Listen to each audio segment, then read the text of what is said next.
more for the Vancouver Canucks fan base. Oh my goodness. This came out whilst Game 7 between Montreal and Tampa was going on, so I didn't see it until now.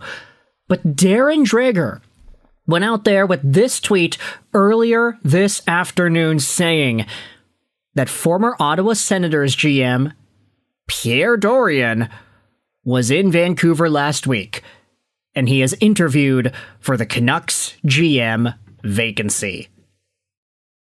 I think Sens talk and their reply, "Please make this happen," pretty much indicates what the overall feeling is about this idea here. Chris Kant went out there and showcased the gif of Pierre Dorion chucking a glass of orange juice or whatever that is onto the wall. LOL.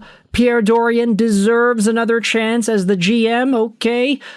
He drafted well. I'll give him that. SensFan97 says, yikes. Get ready for insane trades that do not age well. Now, obviously, we are not going to say that Pierre Dorion has won the job. He is not the Vancouver Canucks general manager. He is not that guy. Yet. Not even yet. He's not even there in that potential spot yet, either. But aside from all of the memes that Pierre Dorion has generated for himself, the "We're a team" comments from years ago in Ottawa, and the trade history, which lives on as arguably the most tainted and difficult trade history out of the modern-day GMs, this is not a guy that I think inspires much confidence for Vancouver Canucks fans. Here's a post by King Carl 65 Sens that dives into the trade history of Pierre Dorion. First, you've got Mika Zibanejad and a second for Derek Brassard and a seventh. This Reddit post says that it was one of the biggest mistakes in franchise history. Yeah, I'd say that that's pretty fair. Brassard was okay in New York, but in Ottawa, he definitely did not live up to what Mika Zibanejad was able to do with the New York Rangers. You also have Buddy Robinson, Zach Sortini, and a seventh for Tommy Wingles. Okay, that's pretty alright. Jonathan Dahlin for Alex Burrows. That is a magnificent trade that I think both sides ended up benefiting from. Burrows was a pretty alright option for Ottawa in the playoff run that season. And then you have Jonathan Dahlin that was traded to San Jose to become Linus Karlsson for the Vancouver Canucks. Here are some more trades. A three-way trade involving Derek Brassard, Tobias Lindbergh, and Vincent Dunn. The Ottawa Senators ended up getting Philip Gustafsson and Ian Cole in that trade. Hoffman for Mikhail Bodker. Okay, we can understand that Hoffman was traded more so due to extenuating circumstances rather than a strict decline of his on-ice play. Then you've got the Erik Karlsson trade. Dorion's saving grace.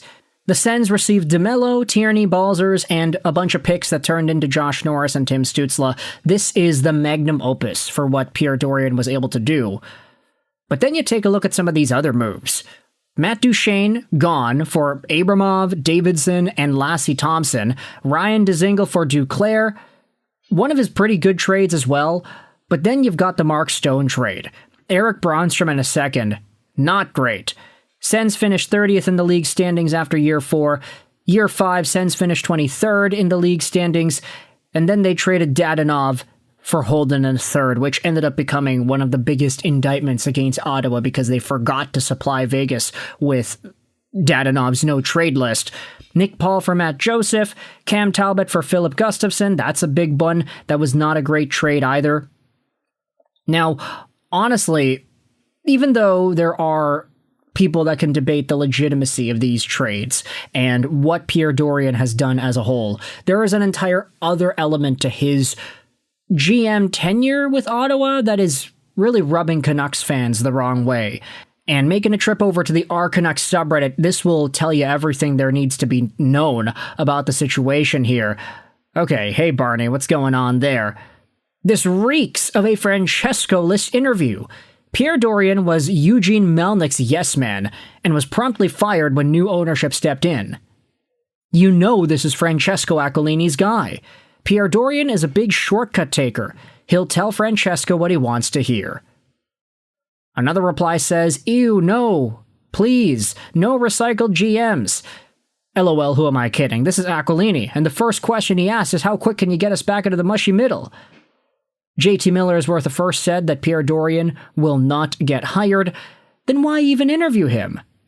Can't say you explored all options without exploring the worst option possible. This might be worse than the Cheka hire in Toronto if it goes through.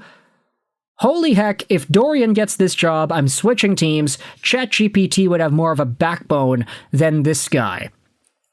So with that said, seems like the reaction to Pierre Dorion being interviewed for the Canucks GM vacancy spot is going over very well amongst Canucks fans.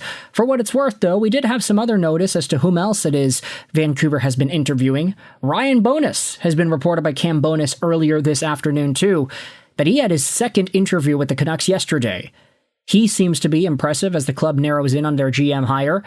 But of course, nobody's going to be paying attention to Ryan Bowness. All the news is focused on Pierre Dorion. Let me know your thoughts in the comment section below about Pierre Dorion as a potential Vancouver Canucks GM candidate. The fact that he had an in-person interview last week, that's a pretty big deal. And I'm saying in-person because it was in Vancouver, right? We're not going to bring this guy out to Vancouver only to have him interview via Zoom. Sens talk again with the quote tweet, Vancouver get ready to be a team. Yeah, we're a team, man. We're a team. One of the craziest quotes, honestly, when you think about what NHL GMs have tried to say in the past to justify their decisions and the team that they built out on the ice. Yeah, they're a team. Jack Richardson said, no way. Ryan Hanna from the Wingwheel Pod. Yes. Ha ha ha ha ha. Obviously, this Red Wings analyst and podcast host is feeling good about the idea of Dorion coming over to the Vancouver Canucks. Lalime's Martian went out there and said, as much as we all laugh at Dorion for all the insane quotes and hilarious moments, eating chips, throwing cups, etc., he did successfully rebuild the Sens under less than ideal circumstances. If Vancouver is rebuilding, there are worse options. Now, I just don't really want the Canucks to become a meme machine even more than they have been over the past few years. And Dorion, with some of the trades that he has done being so wild, with a lot of the moments that made him more infamous in Ottawa history than not, I just don't know if the Vancouver Canucks are in the market for a guy like this, or if they should be, for that matter. For what it's worth, this is what Lalime's Martian's tweet goes out there and says in the replies. I don't know if I'd say successfully. He made some good moves and a lot of bad ones. All of the Sens top skaters are Dorion products. All of them. And if you wanted to go out there and say, okay, the 2020 draft, this is saving grace, Batherson, Giroux, Zub, you want to go through a list of all the garbage too? Pinto, okay, we can go off with that. Greg Wyszynski said they are in fact a team. Sapp said no, please no. And then we got Chester Mang saying the Canucks GM search is just a bunch of clowns right now. Hey. This is going to be quite the interesting moment to follow, eh? It seems like there is some sort of a path to Pierre Dorion getting a job, but we'll see whether or not that actually does happen over the next few days. Thoughts in the comment section below about Dorion. Is he the right fit for the Vancouver Canucks as a general manager? I hope you enjoyed this video. And bye.